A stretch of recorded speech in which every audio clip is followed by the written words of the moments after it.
Los voy a invitar a que abran la palabra del Señor en el capítulo 32 del libro de Éxodo.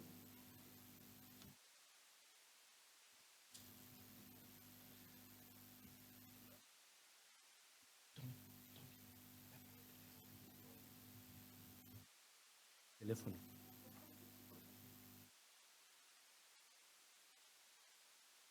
Y lo vamos a leer.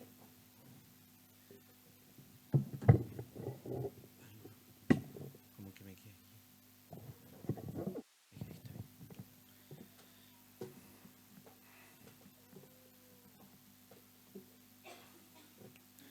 Dice así la palabra del Señor. Al ver el pueblo que Moisés tardaba en bajar del monte, fueron a ver a Aarón y le dijeron: Anda, haznos unos dioses que vayan delante de nosotros, porque a este Moisés que nos sacó de Egipto no sabemos qué pudo haberle sucedido. Aarón les dijo: aparten los zarcillos de oro que sus mujeres y sus hijos y sus hijas llevaban en las orejas y tráiganmelos. Todo el pueblo apartó zarcillos de oro que llevaban en las orejas y se los llevaron a Aarón.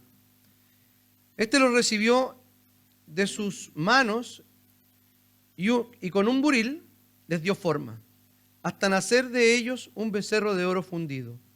Y ellos dijeron entonces: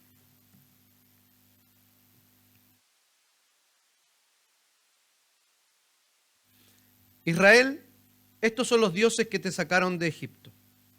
Cuando Aarón vio esto, levantó un altar delante del becerro y proclamó: mañana celebraremos una fiesta en honor del Señor. Al día siguiente todos madrugaron y ofrecieron holocaustos y presentaron ofrendas de paz, y el pueblo se sentó a comer y a beber y comenzó a divertirse.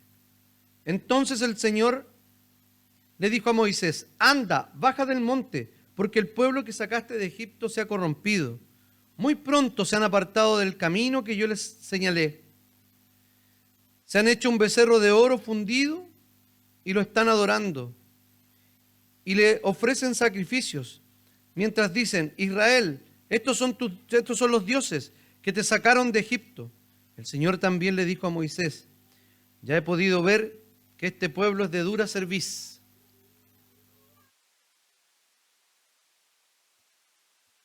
Déjame que mi ira contra ellos se va a encender y los voy a consumir, pero de ti haré una gran nación.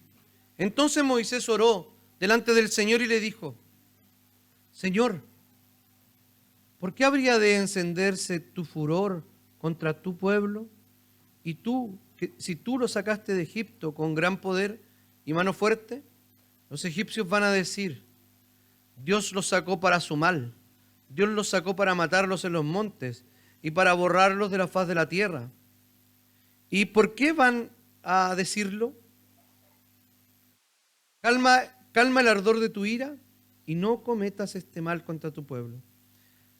Acuérdate de tus siervos, Abraham, Isaac e Israel, a quienes les juraste por ti mismo: yo multiplicaré la descendencia de ustedes como las estrellas del cielo, y les daré toda esta tierra de la cual les he hablado, para que sea su herencia para siempre.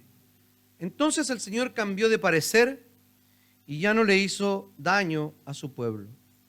Moisés, por su parte, bajó del monte, trayendo en su mano las 2 tablas del testimonio, las cuales estaban escritas por ambos lados.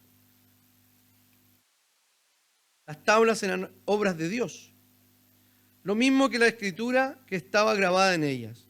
Josué oyó que el pueblo gritaba, así que le dijo a Moisés: hay en el campamento alaridos de guerra. Pero él respondió: no son voces de vencedores, ni voces de gente derrotada. Lo que oigo son cantos de alegría. Cuando Moisés llegó al campamento y vio el becerro y las danzas, se encendió su enojo, y arrojando lejos las tablas, las quebró al pie del monte. Luego tomó el becerro que había hecho y lo quemó en el fuego, moliéndolo hasta reducirlo a polvo. Y ese polvo lo esparció sobre las aguas y se las dio a beber a los hijos de Israel. Luego le dijo a Aarón: ¿qué has hecho? ¿Qué te ha hecho este pueblo?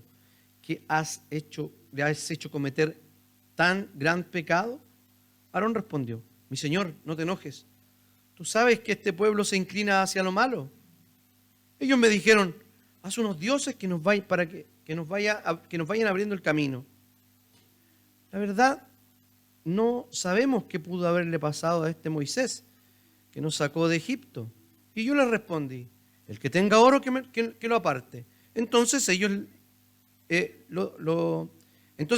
me lo dijeron y yo lo eché en el fuego y salió este becerro.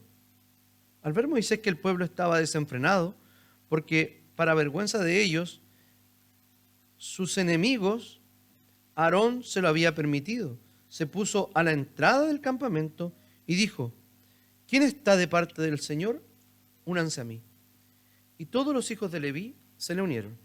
Entonces él les dijo, así ha dicho el Señor, el Dios de Israel, fájese cada uno de ustedes la espada al cinto y vaya a la puerta, de puerta en puerta por el campamento y mate a cada uno a su hermano, a su amigo o a su pariente. Y los hijos de Leví hicieron lo que Moisés les ordenó. Y ese día cayeron a filo de espada como 3,000 hombres del pueblo. Entonces Moisés dijo, hoy ustedes se han consagrado al Señor. Hoy el Señor les ha dado su bendición, pues cada uno de ustedes se ha consagrado en su hijo y en su hermano. Al día siguiente, Moisés le dijo al pueblo, ustedes han cometido un gran pecado, pero voy ahora a subir al monte y hablaré con el Señor, tal vez pueda apaciguarlo acerca del pecado de ustedes. Y volvió Moisés para hablar con el Señor y le dijo, este pueblo ha cometido un gran pecado, pues se hicieron dioses de oro. Te ruego que les perdones su pecado, de lo contrario, bórrame ya del libro que has escrito. Y el Señor respondió, borraré de mi libro al que peque contra mí. Tú ve y lleva a este pueblo al lugar que te he dicho. Mi ángel irá delante de ti, pero cuando tenga que castigarlos por su pecado, los castigaré. El Señor hirió al pueblo por el becerro que Aarón había hecho para ellos. Oremos al Señor. Señor, te damos infinitas gracias por tu palabra, porque podemos, Señor, leerla, porque podemos, Señor, ser bendecidos por ella. Te pido, Señor, que tú pongas en nuestra mente, en nuestro corazón, la suficiente humildad, Señor, para escuchar tu palabra, para poder, Señor, ser oidores y hacedores de ella, y no oidores olvidadizos. Te damos gracias, Señor. Oramos en el nombre y en los méritos de Jesús. Amén. El mensaje de hoy se llama El becerro de oro y la misericordia de Dios. Hemos visto hasta ahora que el pueblo o la consigna ha sido de aquí, de capítulo 25 al 31, ha sido, ¿alguno de los diáconos? ¿Necesito agua? O sea, algo para beber en realidad. Marcelo, si es un café con azúcar, mejor. ¿Ya? ¿Y un barroluco? Entonces, después de este camino que estaban siguiendo los israelitas en el desierto, hasta el verso 31, hasta el capítulo 31, estaba hablando acerca del tabernáculo, acerca de cómo el Señor se va a relacionar con ellos. De hecho, les da las características exactas de cómo debían construir el tabernáculo y cómo debían servir y cómo debían vestirse los sacerdotes. La forma era que Dios estaba en medio del pueblo, pero nunca podía estar sin un mediador. Cuando Moisés en el capítulo 19 de Éxodo se acerca a la montaña y dice, si tocamos la montaña nos vamos a morir. No toquemos la montaña, no. ¿Sabes qué necesitamos, Moisés? Que tú vayas. La iglesia de Israel siempre reconoció la necesidad de un mediador. El mediador también era, o los mediadores en ese minuto, eran los sacerdotes. Recuerden que mostramos el plano del tabernáculo acá, que era también el plano del templo, después de cuando se instalan en Israel. El tabernáculo el plano del tabernáculo nos mostraba cómo el pueblo quedaba en los atrios, o sea, llegaba hasta el altar de bronce y el lavacro, el lugar donde se purificaban. De ahí en adelante entraban al lugar santo los sacerdotes, y después de eso entraba solamente Moisés, y después, posteriormente, solamente el sumo sacerdote. Entonces, este santuario era para que yo habite entre ustedes. Y la trágica ironía del becerro de oro es que pretende resolver el problema percibido de la ausencia de Dios. Lo que les dice, haznos dioses para que vayan delante de nosotros. ¿Entendió? O sea, captó lo confuso que era el pasaje, de cómo ellos decían que querían a Dios, pero que Moisés ya se fue. Ya no vemos al mediador.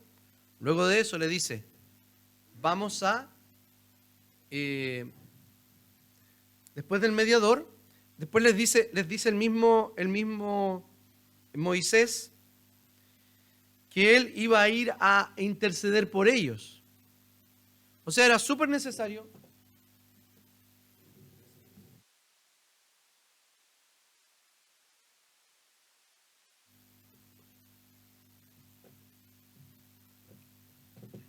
se hace necesario que alguien interceda por nosotros.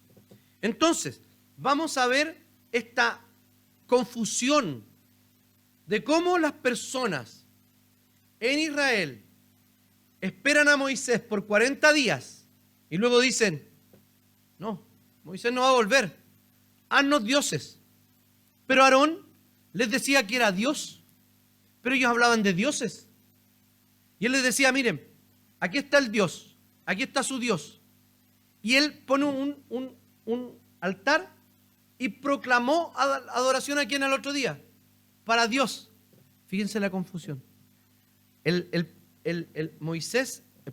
pusilánime Aarón le estaba diciendo, miren, sí, ese es Dios. Pero la gente estaba totalmente confundida y les daba lo mismo a quien estaban adorando. Primero, cuando nuestro becerro de oro nos hace desconfiar de Dios, cuando nos ofrecemos a la adoración del becerro de oro, no confiamos en el Señor. Primero, confiaban más en la presencia de Moisés que en la presencia del Señor. Acuérdense que ellos estaban en el desierto y ellos veían una nube de humo en el día y una columna de fuego en la noche. No tenemos ese tipo de experiencia en nosotros. Ellos sí la tuvieron. El Señor los iba guiando. Cualquier persona, puede ser cristiana o no, si lee de manera racional o razonable la Biblia, va a encontrar, aunque no crea en los milagros, aunque sea solamente una especie de registro de la experiencia religiosa de un pueblo, va a ver que tiene una historia coherente. O sea, no basta ser creyente para saber que la Biblia es coherente en sí misma, que hay una historia, que Dios creó todo perfecto, que luego de eso entró el pecado y se produjo la caída. Y todos reconocemos la caída, porque todos podemos decir que algo no está bien en este mundo. Y todos anhelamos, ¿qué cosa? Justicia, ¿o no? Paz. ¿Qué más? Seguridad, armonía, igualdad, belleza, ¿o no? Pregúntele a quien sea, eso desea. Porque Dios ha puesto eternidad en los corazones de los hombres. Y por eso que hoy día la gente no tiene esperanza. Y esos metarrelatos de soluciones finales han caído. Estamos siendo testigos de la caída de un metarrelato. Pero nuestro metarrelato no ha caído. Nuestra esperanza de que cuando el Señor venga, restaurará todas las cosas, toda la justicia y todo será bueno, el único que ha perseverado ha sido el cristianismo. Entonces, cuando pensamos esto, es Israel el que tiene su propia caída. desconfiaron y quisieron ser autónomos. Y quisieron hacerse su propio Dios a su propia imagen y a su propia semejanza. El Señor estaba. Lo que pasa es que Moisés estuvo 40 días en el cerro con el Señor. Uno dirá, bueno, sin poder enviar la ubicación en tiempo real, ¿cierto? O sin tener una aplicación para detectar el iPhone perdido. Sin nada de eso, Moisés estaba en el cerro. Entonces dijeron, no, ya no. No vamos a esperar más a este cabro porque lo más probable es que se haya muerto. ¿Hubiesen pensado así ustedes? Yo al tercer día o al cuarto día hubiese pensado que ya se murió. Que se cayó. ¿Saben cuántos años tenía Moisés en ese momento? ¿Alguien sabe? 80. Tal vez un poco más de 80. O sea, un abuelito en el cerro, buscando unas tablas de piedra. Lo iba acompañando su amigo y su asistente Josué, pero seguramente estuvo más lejos. Un abuelito de 80 años en el cerro, sin brújula, sin nada. Ya seamos más condescendientes con Moisés. La primera tarde yo hubiese creído que el abuelo en la noche ya se murió. Estoy tratando de dejar un poquitito bien al pueblo de Israel. Esperaron 40 días. Y cuando esperan esos 40 días, ellos comenzaron a confiar más en su criterio que en el criterio de Dios. El Señor les dijo, no tengan dioses delante, falsos dioses, otros dioses delante de mí. Luego les dijo, no se hagan imagen ni semejanza. Pero ellos dijeron, no. La verdad es que el Señor puede estar equivocado. Así que nosotros vamos a poner nuestras propias soluciones ante este problema que hemos identificado. Aarón confiaba también más en su criterio, porque dijo, no, hay que encapsular el problema, hay que manejar los riesgos y los efectos, ¿cómo se llaman? Los efectos colaterales que pueda tener políticos y también sociales, un grupo muy grande de personas que está pidiendo un Dios. Entonces Aarón, como un débil, claramente, un hombre que no tenía bien afirmada su túnica, les dijo, ok, vamos a dejar un poquitito de idolatría para evitar el caos, para evitar la rebelión. ¿Qué estaba haciendo Aarón? Estaba cuidando su propio pellejo, ¿o no? Lo iban a matar, prefirió no comprobarlo. Entonces le dio un poquito de idolatría para salvarse. Construyó una imagen de Dios, o sea, violó e hizo violar al pueblo el pacto con Dios. Violaron el pacto que estaba ya en el 20 de Éxodo. Y se entregó voluntariamente a aquello de lo que Dios les había librado. O sea, los llevó a ofrecerse una vez más a la esclavitud. Aarón llevó al pueblo a exclamar, Israel, aquí tienes tu Dios que te sacó de Egipto. Ese fue el grito que les enseñó para que el pueblo estuviera seguro de que ese iba a reemplazar al Dios. Los israelitas necesitaban una imagen visible de Dios, que Dios estaba con ellos. No eran capaces de confiar en Dios, ese Dios que había hecho milagros delante de ellos. Querían volver a la esclavitud de la religión pagana, seguían con mente de esclavos. Pero la pregunta es, ¿y nosotros? Dígame algo muy sincero, dígaselo al Señor en su corazón. Usted está aquí hoy día o viene cada domingo porque esto le permite tener una familia bonita. ¿O usted está aquí este domingo para que el Señor no le vaya a quitar el trabajo? O usted está aquí este domingo porque su anhelo más grande es tener un hijo y tal vez con la oración de nosotros podríamos tener un hijo. O usted viene aquí, esa especie de sueño americano, ¿cierto? De quiero tener una vida ordenada, quiero ordenarme. Y los canutos son re buenos para eso.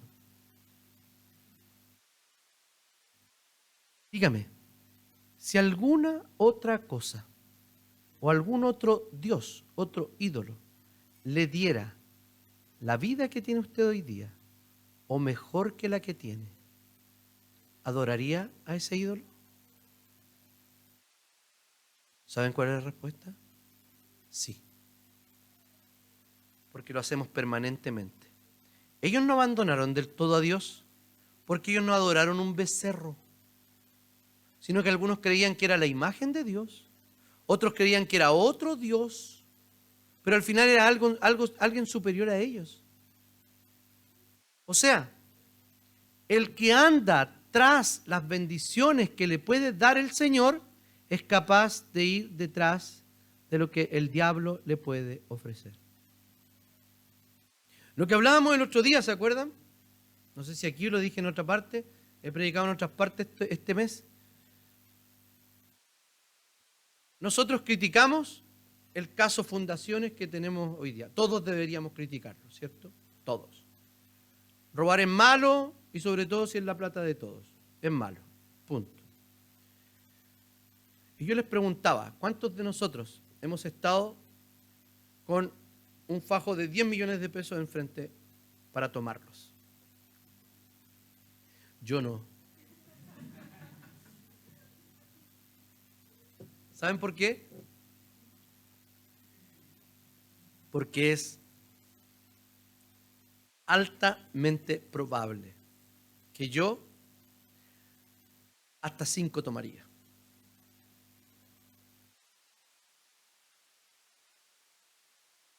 Si usted ya no ve 100, ve 1000. Si no hay una convicción de que la ética y la moral no es un constructo social, sino que es ley de Dios, es la única forma en que nosotros podemos ser morales y éticos. De otra manera, le tenemos miedo al castigo. Y si alguien nos asegura que no vamos a tener castigo porque esto se ha hecho siempre y va a pasar piola, la mano se agranda y le pega el zarpazo al fajo de billetes. ¿O no? Pero si hasta el lápiz Bic nos tienta. ¿O no? Hasta el lápiz Bic, hasta la resma de hoja. Vamos a llevar una resma. No importa. ¿O no? Queridos, la pregunta es, ¿necesitamos ver una imagen, una manifestación, algo visible de Dios, construido a nuestra propia imagen y semejanza para confiar en Dios? ¿O simplemente Dios es el Dios altísimo, el Rey de Reyes, el Señor de Señores? Y si lo tengo en el cielo, ya nada más quiero en la tierra. Nosotros creemos como occidentales que hemos superado el estadio de la idolatría burda. ¿No es así? Aunque yo creo que estamos volviendo. Hay gente que tiene budas, vírgenes, Shiva, gatitos, hasta el indio chileno. ¿Cómo se llama esto? Elefantes con la... Equecos. Todo por si acaso. Parece que estamos volviendo a la idolatría burda. Pero vamos a la gente más sofisticada como nosotros, que no tenemos imágenes, que incluso decimos que tenemos una cruz vacía, ¿cierto? Tenemos ídolos en el corazón. Su ídolo del corazón es este. Si esto pasa, si esto me falta, si él se muere, si ella se muere, yo me muero. El Señor nos dio ese detector de ídolos.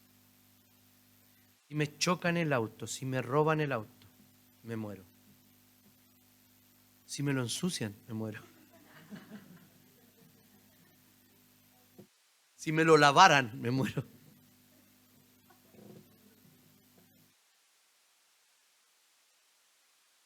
Nosotros tenemos una experiencia bastante dolorosa al respecto. Como familia, de alguna manera nos creíamos un tanto especiales. Y creíamos que Dios no iba a hacer cualquier cosa, pero no podía tocar a nuestros hijos. Porque era absurdo. ¿Cómo el Señor se va a llevar uno de nuestros hijos? Y cuando ya estábamos con la Sofía en la guatita de la Ani, eso era súper fuerte. No, esto va a terminar bien y punto, porque somos sus hijos, porque, y ustedes saben, lo que hizo el Señor fue llevársela, punto. El Señor no comparte su gloria con absolutamente nadie. ¿Es un Dios malo? No es un Dios malo. Estamos profundamente convencidos de que la pérdida de nuestra hija pulió nuestro carácter. Nos hizo más comprensivos con las personas, aquellas que sufren. Y no porque estoy sufriendo debería ser mejor. No. Voy a hacer una cita. No por eso soy mejor, ¿cierto? El que tenga oídos que oiga. No por eso somos mejor, sino que somos más empáticos y podemos ponernos en lugar de las personas. Pero eso no nos hace buenos, porque Jesús, siendo Dios, bajó, se hizo hombre, incorporó a su naturaleza divina una naturaleza humana. Lloró, le dolió la guata, sufrió tristeza y abandono de sus amigos. Él es el empático por antonomasia. Él fue. No es que la empatía es como, sí, yo me pongo en el lugar tuyo no, usted no se puede, usted puede, haga esto, me imagino cómo te sientas. Solo puedo imaginarme cómo te puedes sentir ahora, porque hay personas que no hemos sufrido ciertos dolores. De hecho, perder a un hijo, estoy seguro que perder a un hijo en el vientre, recién nacido, a los 18 años, es un dolor distinto de la pérdida, producto de la relación generada. Todo es dolor. Pero Jesús vino y murió y tomó el lugar que a nosotros nos correspondía. Y no murió por cualquier muerte, murió por la muerte más dolorosa que podía morir en ese momento, que era la crucifixión. Y derramó tanta sangre, pero tanta sangre, que por eso le fue arrebatada su vida. En segundo lugar, cuando nos ofrecemos al becerro de oro, es cuando nosotros travestimos nuestro pecado. Aarón fue el primero en no reconocerlo. Lo que hace él es decir que otros estaban haciendo algo. Él les dice, no, es que el pueblo, mira Moisés, cálmate hermano, yo te voy a contar la verdad. Mira, si ellos pueden decir cualquier cosa, pero ¿somos hermanos o no somos hermanos? Sí, somos hermanos. Listo, te voy a decir la verdad. Lo que pasa es que estos gallos vinieron y me dijeron que querían un Dios. Yo les dije, tráiganme aritos. Ellos gastaron todo lo que habían sacado como botín de Egipto. La recompensa de 400 años de esclavitud fue algo así como una recuperación. Se llevaron todo y pusieron todo para ese becerro, que era un toro, una vaca. No hay datos de cómo era, pero debe haber sido muy grande. Y después le dice a Aarón, ya todos trajeron su arito y sus cadenitas y sus cosas, y todos los blim blim, y los puse aquí y los puse a hervir. Y mira, y esto salió. Era un cara dura. Dijo que eso había salido. Y el texto esculpido, dicen otras versiones, el becerro. O sea, el loco no solamente dijo, ya, hagan lo que quieran, sino dijo, ya tráiganme todo, que yo les voy a construir. Hay liderazgos cristianos de ese tipo, que no son capaces de decirle al pueblo que están pecando, que no son capaces de decir que el pecado es muerte y que todo aquel que no cree en Jesucristo experimentará la muerte eterna, la separación eterna de Dios. ¿Qué hacen? Cariño.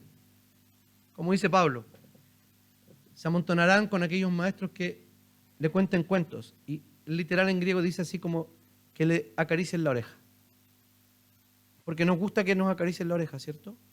Que nos digan cosas bonitas. Porque no nos pueden decir una crítica. Bueno, la crítica no la hago yo. La crítica la hace la palabra del Señor. ¿Y qué hacemos nosotros cuando pasa esto? Damos una especie de justificación y uno dice, lo voy a decir de tal manera que suene menos feo. Y uno dice, el que es alcohólico dice, no, lo que pasa es que yo tengo problemas con el alcohol. O sea, usted pelea con el alcohol, tiene problemas con él. No se lleva bien. No, el eufemismo ¿cuál es? Que soy alcohólico. Soy terrible curado. A mí, lo que pasa es que a mí se me van los ojos. ¿A usted es visco? ¿O tiene chavismo? No dice que tiene chavismo. Dice que mira, mujeres u hombres, que no son su esposa, su esposo. Es que a mí se me van los ojos. Y yo creo que ustedes tienen muchos más ejemplos. No voy a decir más porque probablemente se los voy a dejar a mi gurú, a mi mentor, que los diga Felipe Abello, ¿ya? Si habla de pecado también. Entonces, menos horroroso. Y después, ¿saben lo que hace Aarón? No solo dice, ahí está su becerro, ya se lo esculpí, me voy. No, dice, ahí está el becerro. Y Aarón dice, buen chileno, con todo, si no, ¿para qué? Entonces viene y dice, vamos a hacer un altar entonces. Porque si vamos a adorar a un Dios, aunque no sea Dios, hay que adorarlo como corresponde. ¡Pum! Pone un altar. Y presentaron ofrenda delante de ese altar. O sea, un pusilánime líder, un pueblo de dura cerviz, que es incapaz de inclinar el cuello delante de Dios. Y esto no es para nada poco común. ¿Dónde están? ¿Dónde estás, Adán? Adán sale y le dice, ¿qué pasó? No es que tenía vergüenza porque estaba desnudo. ¿Y cómo supiste que estabas desnudo? Lo que pasa es que la mujer que tú me diste, ella me dio de comer. No es que la mujer haya estado sola en el huerto y comiendo y después llega. No. Adán estaba con ella, presenciando esa absurda conversación. Porque primero los animales no hablan. Eran expertos en animales. ¿Cómo se le iba a poner a hablar una serpiente? Y luego, ¿qué dice Eva? No. La serpiente, ella me engañó. Y la serpiente al diablo. Y el diablo seguramente a Dios, etc. No somos capaces de tomar nuestra responsabilidad en el pecado. ¿Saben qué? Muchas veces le echamos la culpa al mundo de nuestro pecado. No, es que soy muy mundano y cuando me meto ahí no puedo salir. Segundo, al diablo. Al diablo. Yo creo que muchas veces el diablo está llorando allá afuera,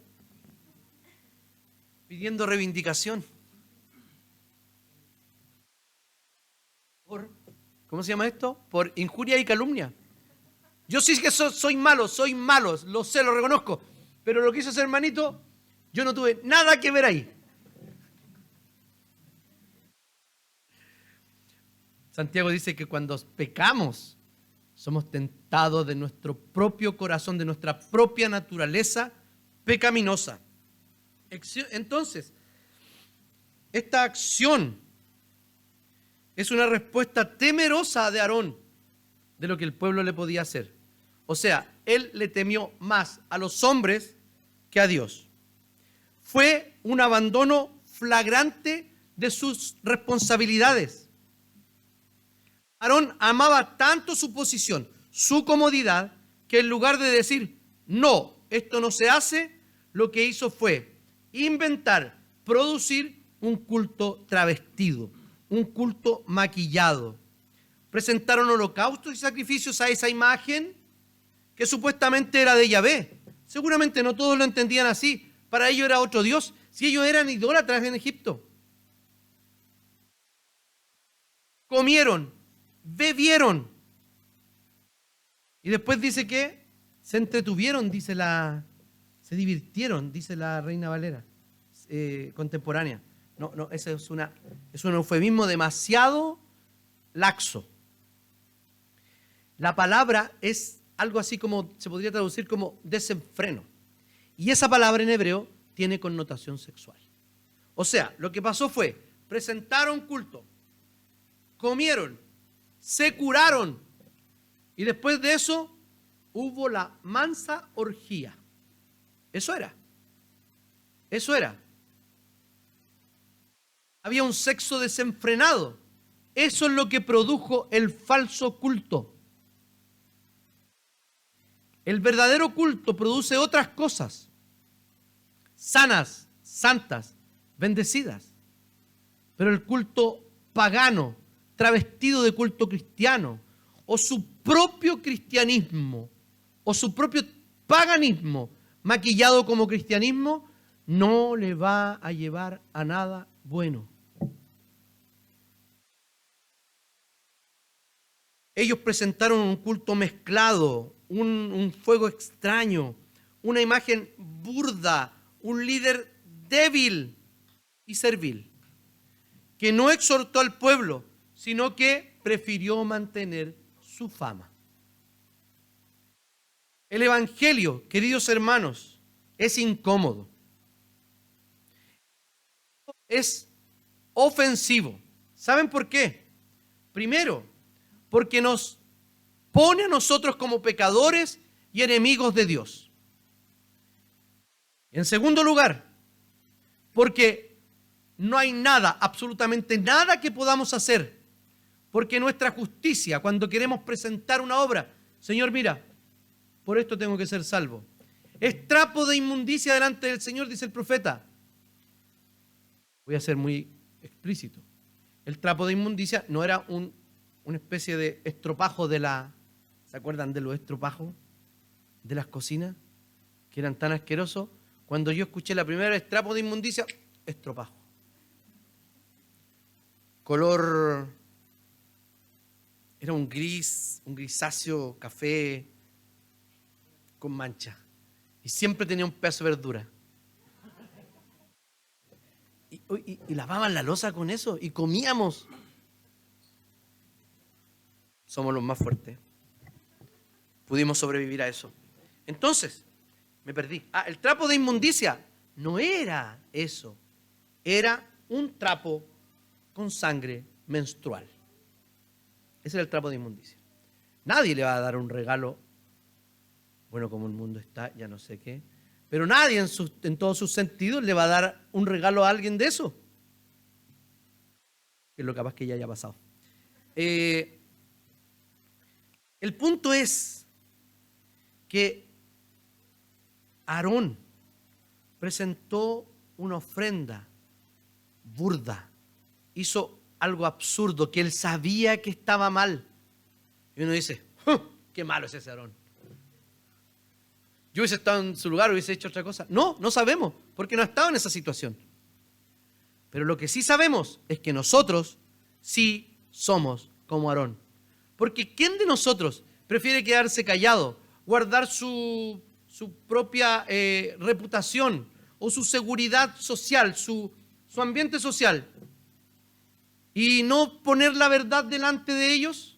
Porque todos podemos decir nuestra verdad, ¿o no? Eso es el laicismo. Un país laico no es que nadie pueda expresar una opinión religiosa, sino que en un país laico no hay una religión dominante y todas las expresiones de fe tienen su lugar asignado o ganado allí. Hoy día hay otra religión que nos calla, que nos prohíbe.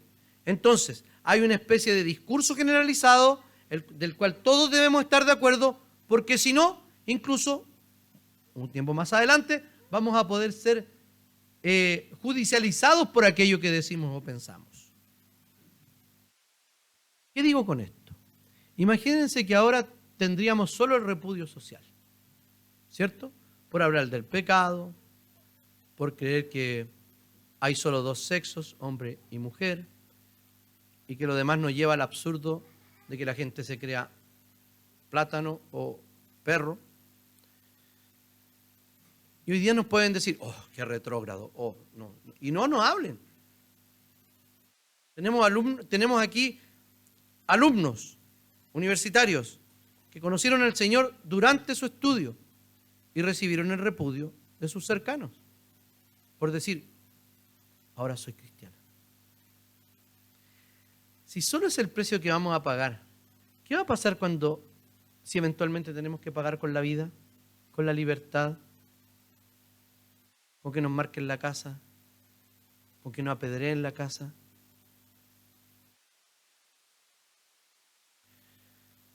¿Qué vamos a hacer en ese minuto? Aarón quería proteger sus ídolos. ¿Y cuáles eran sus ídolos? Mantener su posición en el lugar. Entonces, para eso debía mantener un Dios vigente. No es lo que hace la iglesia progresista, que son muchas, mantener al Dios vigente. No importa, no, ese Dios que nos muestras es demasiado duro, es demasiado poco inclusivo, o es demasiado, cualquier pongan el demasiado. Dios no va a cambiar nunca por la opinión que usted tenga de Él. Aquí está revelado el carácter de Dios en la Escritura. No hay más. No es como usted se lo imagina.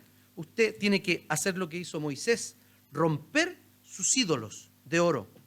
Quería ser Aarón un líder conforme al corazón del pueblo, en lugar de ser uno conforme al corazón de Dios.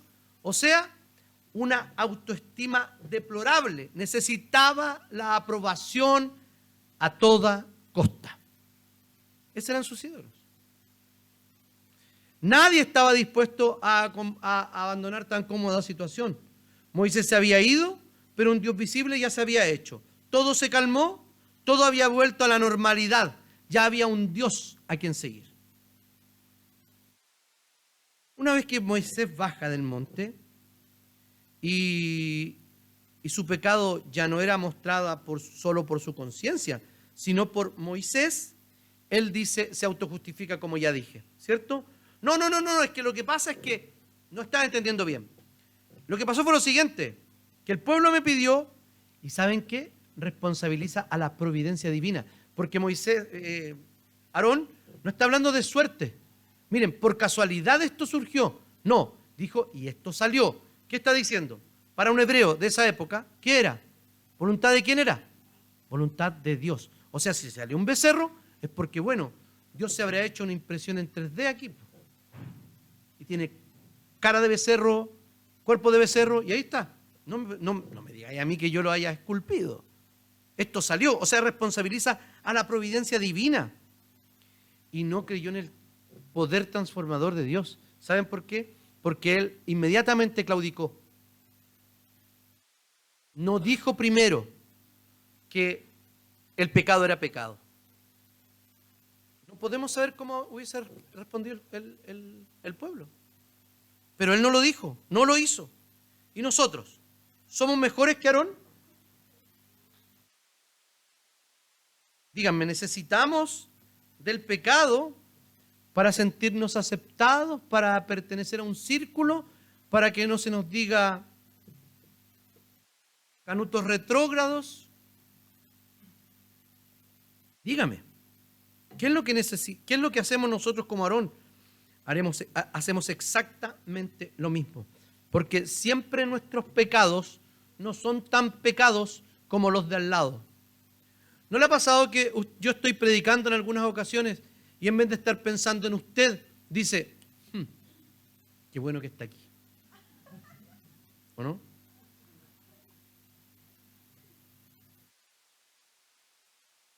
O cuando alguien le dice, alguien cree que le está hablando a otra persona, es capaz de decir, si no fuéramos tan recatados, habla, Señor. Miraríamos a la persona. O el codazo, ¿no? La Cami ya está pegando codazo, yo la veo de aquí. Dani, no le aguanté. Claro, o el codazo al esposo. Es menos normal que nosotros peguemos codazo. Sí. No, yo no pego codazo, mi amor. Te digo, escucha. No somos mejores que Aarón. Somos tan pusilánimes como Aarón. Amén. Somos tan malos como Aarón. Nuestros ídolos más profundos nunca los lograremos destruir si no estamos dispuestos a quitarle el maquillaje y mirarlo frente a los ojos y reconocer en ellos un Dios falso, un sucedáneo de Cristo, una fuente de promesas vacías. Dígame, ¿cuánto a usted le llena aquello que cree que le da seguridad mientras está? Porque si eso no está, usted se deprime, a usted le falta seguridad, no confía en sí mismo, no puede salir a la calle, etc.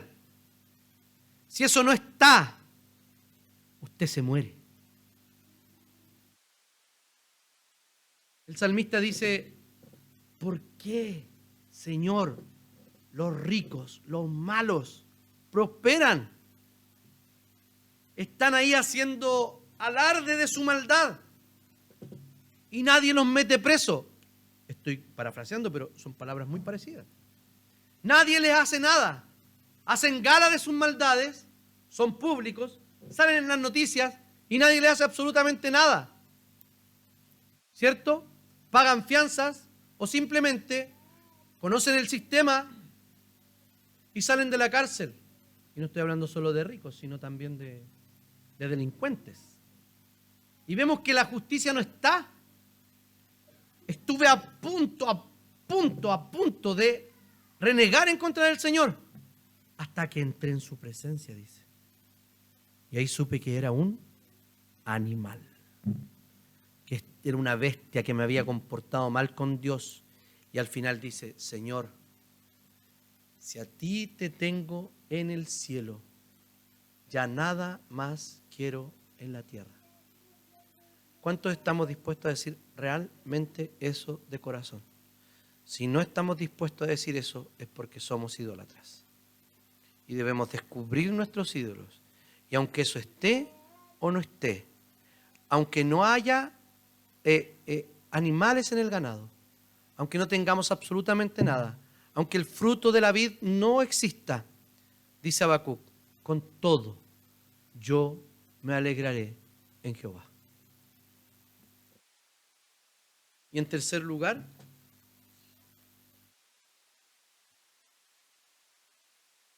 cuando nos ofrecemos a este becerro de oro, es cuando amamos nuestro pecado.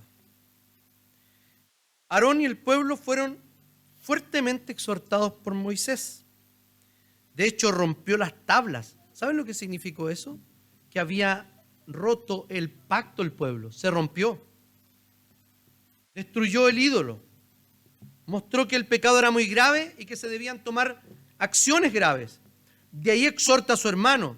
El pueblo no reacciona. Moisés entonces se enfrenta con una decisión e hizo manifestar la inclinación del corazón. Los que estén conmigo, vengan, los que estén de parte del Señor, pónganse acá. ¿Y saben lo que dijo? Al resto, mátenlo. Uno dice, wow, ¿por qué Moisés hizo eso? ¿Saben por qué? Porque todos, absolutamente todos, hemos ofendido a Dios.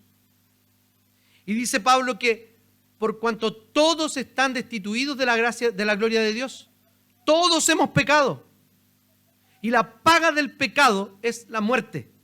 No solo la muerte física, la muerte eterna. Ellos murieron por su pecado. Esto quiere decir que fue una condena justa, según las propias leyes que ellos tenían. Abandonaron a Dios, se les quitó la vida. Tuvieron oportunidad de mostrar inclinación a Dios, no lo hicieron, los mataron. Eso es lo que merecemos cada uno de nosotros. Pero ya no era Moisés, ya no es Moisés el que está intercediendo por nosotros, sino que es el propio Señor Jesucristo, que siendo en forma de Dios, tomó el lugar que nos pertenecía, siendo un hombre, un verdadero hombre, 100% hombre, totalmente Dios. Una persona, dos naturalezas que compartían o estaban unidas en la personalidad, en la hipóstasis. O sea, cuando Cristo actuaba Jesús, no una o la otra, a eso me refiero. Ese Jesús que tomó nuestro lugar, no solo tomó nuestro lugar en la muerte, sino que la ley exige perfección. Nosotros no somos capaces de la perfección. ¿Saben por qué? Porque todos los días pecamos. Todos los días le prendemos una velita a nuestro ídolo. ¿O no? Le dedicamos más tiempo, le dedicamos más energía, nos produce más placer. Eso es un ídolo. Entonces, no solo Jesús debía tomar nuestro lugar en la muerte, sino que debía ser alguien que pudiera morir por otro. Y no solo por uno, sino por todos. Entonces Jesús nació como hombre en una población de Israel. Piso de tierra, calefaccionada con animales en el invierno. Con un padre viejo, carpintero. Y una madre muy joven, probablemente unos 15 años. Allí nació Jesús. Y creció como cualquier niño, tomando conciencia de quién era en cuanto crecía. Y se hizo uno igual que nosotros, sin pecado. Y vivió la perfección de vida que la ley nos exige que vivamos. Y también murió la muerte que la ley exigía que nosotros sufriéramos. Eso es la gracia. Entonces, Cristo es nuestro sustituto perfecto. ¿Saben por qué? Porque no solo murió por nosotros en nuestro lugar y pagó la deuda, sino que además de eso, vivió una vida justa. Y por eso somos declarados justos, porque se nos imputa el pecado. Primero, voy a explicar esto. La imputación se nos pone encima el pecado de Adán, ¿cierto? Y uno alega y dice, si yo no hice nada. Pero ¿saben qué? Este pecado que nosotros tenemos se le imputa a Cristo, o sea, nosotros no tenemos que pagarlo. Y a su vez, Cristo imputa sobre nosotros su justicia. O sea, Dios no hizo vista gorda de nuestro pecado, sino que Dios envió a su propio Hijo para morir por nosotros. Entonces, ¿cómo luchamos contra el pecado? Reconociéndolo, arrepintiéndonos, confesándolo, restaurándolo, iniciando un nuevo camino. Y algunas veces, en vez de luchar, ¿qué debemos hacer? ¿Cómo? Arrancar, huir. Entonces, la única forma, somos seres pactuales. Necesitamos adorar a alguien. Ningún ateo y ningún de nada puede decir que no tiene un Dios, que no es religioso. Porque nuestras presuposiciones, ninguna de ellas tienen comprobación. Por lo tanto, no hay nadie que sea no adorador. El punto es a quién adoramos. Y lo único para reemplazar la adoración verdadera, la oración falsa, es reemplazarla por la adoración verdadera. Entonces, Moisés anuncia a Cristo como intercesor. Aarón nos muestra a Adán, pero también nos muestra a nosotros y la necesidad que tenemos de salvación.